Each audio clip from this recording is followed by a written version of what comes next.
레이 가족 중 한 사람이 가서 레이 여자에게 장가들어 그 여자가 임신하여 아들을 낳으니 그가 잘생긴 것을 보고 석 달 동안 그를 숨겼으나 더 숨길 수 없게 되매 그를 위하여 갈대 상자를 가져다가 엽청과 나무진을 칠하고 아기를 거기 담아 나일 강가 갈대 사이에 두고 그의 누이가 어떻게 되는지를 알려고 멀리 섰더니 바로의 딸이 목욕하러 나일강으로 내려오고 시녀들은 나일강가를 거닐 때에 그가 갈대 사이의 상자를 보고 시녀를 보내어 가져다가 열고 그 아기를 보니 아기가 우는지라 그가 그를 불쌍히 여겨 이르되 이는 히브리 사람의 아기로다.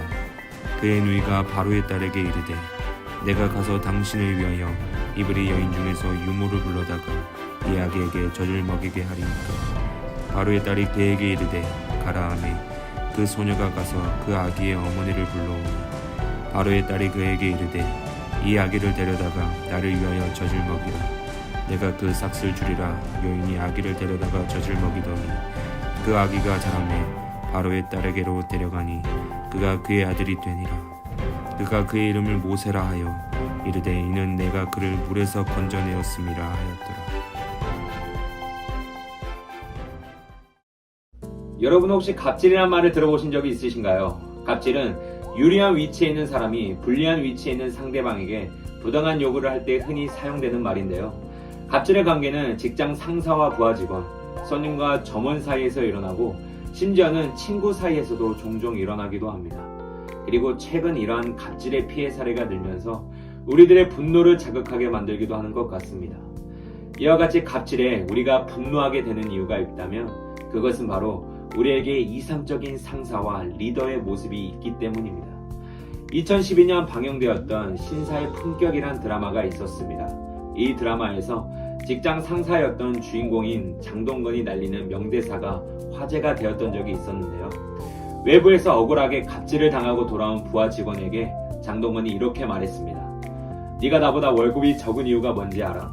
곤란한 일이 있을 때 내 뒤로 숨어도 된다는 뜻이야. 이런 리더가 있다면 정말 심쿵할 것 같은데요. 이처럼 좋은 리더란 자신이 가지고 있는 지위와 능력으로 팔로워들을 책임지며 보호하는 사람입니다. 그리고 오늘 우리가 보는 이 성경 안에서도 우리의 기대 이상의 리더가 있음을 보게 됩니다. 오늘 말씀의 배경은 애굽의 총리였던 요셉과 그런 요셉을 알던 애굽의 파라오가 죽은 뒤의 일입니다. 처음에 70여 명에 불과했던 야곱의 가족들은 세월이 흘러 약 400년의 기간 동안 남자만 60만 명에 달하는 민족이 되었습니다. 이처럼 이스라엘 백성들이 폭발적으로 성장하자 애굽의 바로 왕은 두려움에 사로잡히기 시작했는데요. 그 이유는 이처럼 강력해진 이스라엘 백성이 적대국과 연합하여 애굽을 배신할까라는 두려움이 있었기 때문이었습니다. 결국 바로는 애굽의 힘과 권력으로 이스라엘 백성을 압제하기 시작했지요. 바로는 이스라엘 백성에게 흙이기기, 벽돌 굽기, 농사 등의 엄한 노동을 부여하고 끔찍한 산화 제한 정책을 통해 이스라엘 민족에서 태어나는 남자아이는 모두 죽이라고까지 명령했습니다. 이처럼 바로는 잔인한 갑질을 통해 자신이 이스라엘 백성의 주인이라는 사실을 확인하고 싶었던 것이었습니다. 하지만 그 계획은 결국 이스라엘의 진정한 주인이신 하나님의 손에 의해 무너지게 되지요. 하나님께서는 바로의 갑질에서부터 이스라엘 백성을 구원할 한 남자아이를 택하셨습니다. 그리고 그 아이의 이름은 우리가 잘 알고 있는 모세라는 사람이었죠. 모세를 구원하시는 오늘 말씀은 출애굽이라는 하나님의 구원 역사의 오프닝을 알려주는 사건이기도 합니다. 그렇다면 하나님은 모세를 어떻게 구원하셨을까요? 바로의 위협 앞에 모세는 고작 생후 3개월의 무력한 신생아였습니다. 그러나 최고의 리더이신 하나님께서는 오늘 2명의 여성을 통해 모세를 완벽하게 보호하십니다. 오늘 모세를 보호하기 위해 세우신 2명의 여성을 통해 하나님의 보호하심을 알고 더욱 신뢰하기를 원하는데요. 먼저 첫 번째로 알아야 할 것은 하나님은 사랑으로 보호하신다는 사실입니다. 하나님께서 모세의 보호자로 세우신 첫 번째 여성은 모세의 어머니인 요게벳이었습니다. 오늘 출애굽기 2장 2절 말씀을 보게 되면 특이한 구절을 우리가 발견하게 되는데요. 여기서 그 여자는 모세의 어머니 요게벳이며 아들은 모세를 의미합니다. 요게벳이 모세를 낳고 그를 숨겼는데 그가 잘생긴 것을 보고 라는 특별한 조건이 붙어 있습니다. 만약 모세가 잘생기지 않았다면 모세는 죽을 수도 있었다는 뜻일까요? 당연히 아닙니다.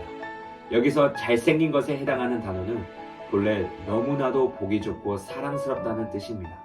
이 단어는 하나님께서 천지를 창조하시고 보시기에 좋았더라 라고 하셨던 그 감탄사와 동일한 의미이지. 결국 이 말은 하나님께서 천지를 창조하시고 자신의 작품을 바라보시며 극진한 사랑을 느끼신 것처럼 요괴벳도 모세를 바라볼 때 동일한 감정을 느꼈다는 것이지요. 사실 남자아이로 태어난 날부터 바로의 명령 때문에 모세는 죽은 목숨이었습니다. 그러나 모세가 하루하루를 살아갈 수 있었던 이유는 바로 그를 향한 하나님의 사랑 때문이라는 사실을 알 수 있습니다. 이어서 두 번째로 기억해야 될 것은 하나님은 긍휼로 보호하신다는 사실입니다.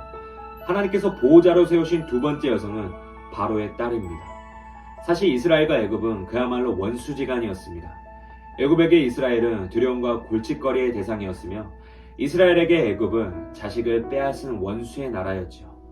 그런데 놀라운 것은 이 같은 적대감에도 불구하고 애굽 최고의 귀족이었던 바로의 공주가 히브리 노예의 아들 모세를 바라보며 긍휼함을 느꼈다는 것입니다. 바로의 딸은 모세가 히브리인이었다는 사실을 알고 있었습니다. 그럼에도 불구하고 그를 건지고 먹이고 입히며 자신의 아들로 돌보게 되지요.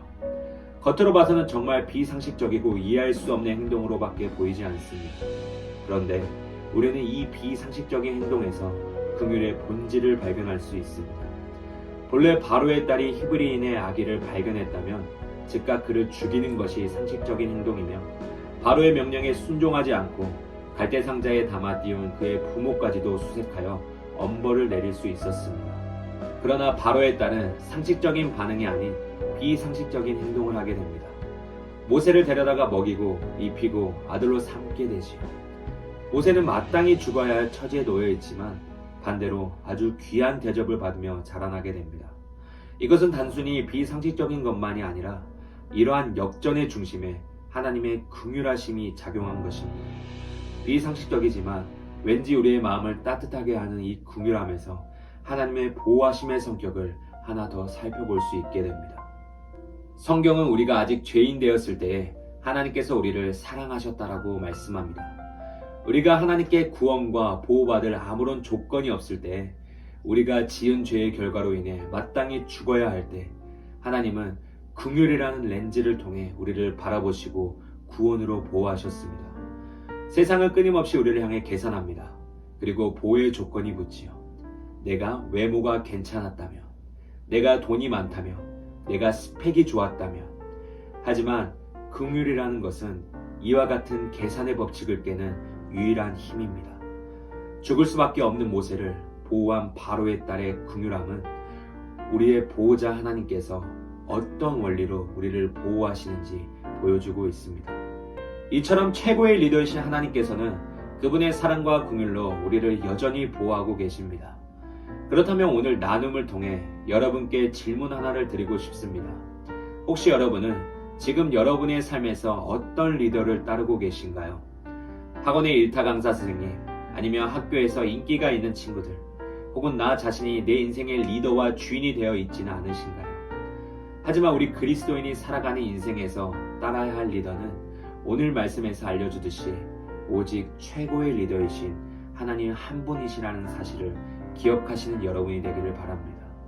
소망 없는 우리에게 사랑과 긍휼이라는 말도 안 되는 은혜를 부어주신 하나님께 우리 인생의 리더의 자리를 맡겨드리는 저와 여러분이 되기를 소망합니다. 그리하여 사랑과 긍휼하심의 완벽한 보호를 주시는 최고의 리더이신 하나님의 품 안에서 모든 것을 맡겨드리며 살아가는 저와 여러분이 되기를 소망합니다.